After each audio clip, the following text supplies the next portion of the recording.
Good morning and welcome to the new edition of Dr. Lamba's Awakening Call. The economy of the globe depends on the policy, the fiscal policies that are adopted by the government. But there's one player in all the fiscal policies, and the player plays a very important role. Most of the time, there is synchronization between what role this player plays and what the various governments, the finance ministries, decide to work on. So as long as this synchronization is there, everything is honky-donkey. People praise the government if they are good policies, condemn the government if they are bad policies. But this silent player on the sideline is very, very rarely openly a subject of public discussion. Nevertheless, this is a player who is the creation of the government. I mean the central bank, whether it's Bank of Canada, whether it's the Federal Reserve of USA, whether it's the RBI, Reserve Bank of India, or whether it is the Bank of England. These central banks have a major role to play because it is they who are responsible for efficient banking system, the prime requisite of any financially viable country. And there's always a tussle in that. Our governance has many myths. Those myths have no reality. And one of the myths is that some institutions are autonomous. And the reality is no institution can ever be fully autonomous. It's as simple as that. They are the creations of the government. How can a creature claim autonomy from the creator? And as such, the central bank, RBI, and the Bank of England, and the Bank of Canada, or the Federal Reserve in USA, being the creation of the federal government, cannot claim 100% autonomy. I fully agree that sufficient autonomy has to be given to them, otherwise they will not be able to work. And now recently, two major issues happened. One in USA, where President Trump criticized openly the increase in the interest rates. And let's not forget that the increase in the interest rates in USA means an impact globally. US economy is the most important economy and it impacts all the economies of the world. It is a domino effect. So when the interest rates increased, naturally there will be repercussions. And the plea taken was that they have been increased to control inflation. Agreed. There is theoretically a positive side to what the Federal Reserve claimed. Hardly had the dust died down in the tussle in USA that India came into picture and the Indian government and the Reserve Bank came practically into a civil war. And the plea was very simple. Urjit Patel and his deputy, Acharya, were under the impression that they are the kings of all this survey. Which they are not. As I said, they are the creatures. They are the creations. And a creation can never be superior than a creator. I remember in the time of Reagan, when inflation and unemployment rate was over 7%, US advisors of Ronald Reagan warned that the Federal Reserve's independence would mean a lack of accountability. No, it's the elected leaders of the government which has to face the music, not the Reserve Bank. If the policies fail, it shall be the government which shall be held to ridicule, condemnation censor. And the bank shall stand in its pristine purity as if it's a absolutely unaffected. So they wanted clearer monetary targets on the market, and they were encouraged by the US Congress to monitor the Fed's performance. As a matter of fact, Volcker at that time and the Nobel Prize winner Milton Friedman said that the banks can be replaced with a computer. So when Reagan moved into the House in 1981 and stuff, let it be known that he would visit the Federal Reserve. And this had never been done earlier. It was sort of an invasion of the Federal Reserve. In India, the same thing happened way back in 1957. I remember T.T.K. Krishnamacharya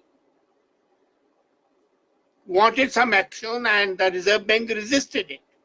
And then Pandit Nehru, the then Prime Minister, wrote a very strong letter to Rao, who was the governor, telling him that you are our creation, we have, and you have to implement the policies that we dictate. Your job is like a bureaucrat. Give us the positive and the negatives. Give us the present. Give us a graphic picture. What shall be the positive result of the action and the negative result of the action? And then we'll take a decision which you will have to abide by. And the things were okay. No other governor would take an action without permission of the finance minister. So theoretically, the autonomy was maintained. In reality, they were just a bit more independent department. A few years back, Narendra Modi-led central government did what no other government had done, and that was absolutely wrong on the part of Modi. That was a failure. He signed an agreement with the Reserve Bank of India that gave India Bank a clear mandate and institutional independence. So this was like a sort of paternal gesture which Modi thought will make them more independent.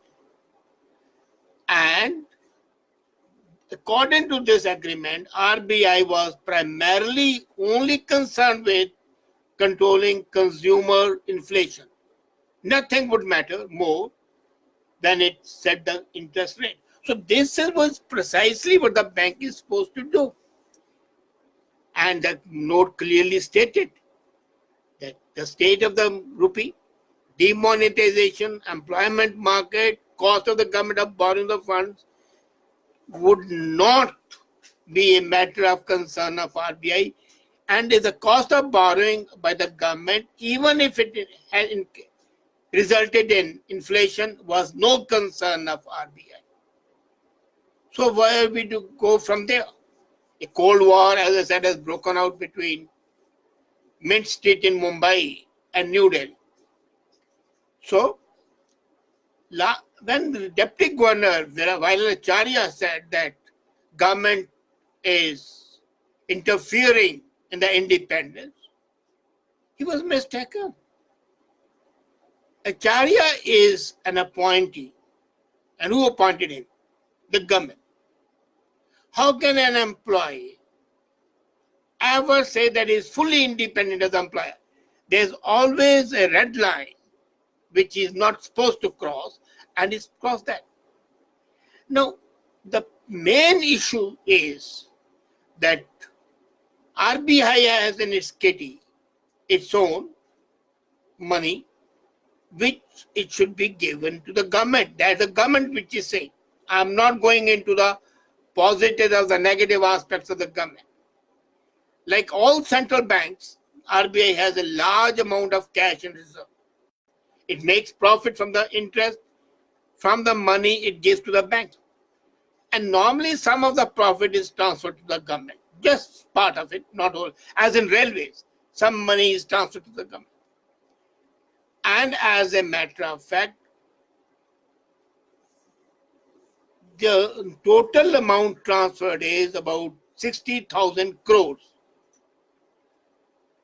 This is definitely much higher than it used to be transferred during Rajan's time when UPA government was there.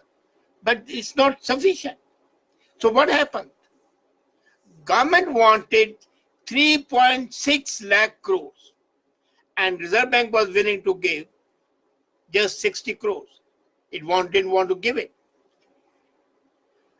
And government then started trimming the regulatory powers of the bank by setting up a new regulator for the country's payment system. Now, what's wrong with that? Shouldn't money be used, even if the government, by the government? There are two things. Agree. One, RBI needs the cash in order to do the job properly. And secondly, being a bank regulator, it has to come to the assistance of the banks. So investors have to believe that there is a sufficient fluidity in the bank so that they have confidence in the banking system. That's okay. But is that the end of the thing? No. Government is short of cash and it is desperate to find the ways. So it's raiding every kit it can think of. It has taken money from LIC. Now again, LIC is an autonomous body, otherwise it's a public sector undertaking, but it's not government owned. Government has 100% share, but still it's an independent public sector undertaking. As such, its independent status is much more strong than that of RBI and yet they have given the money.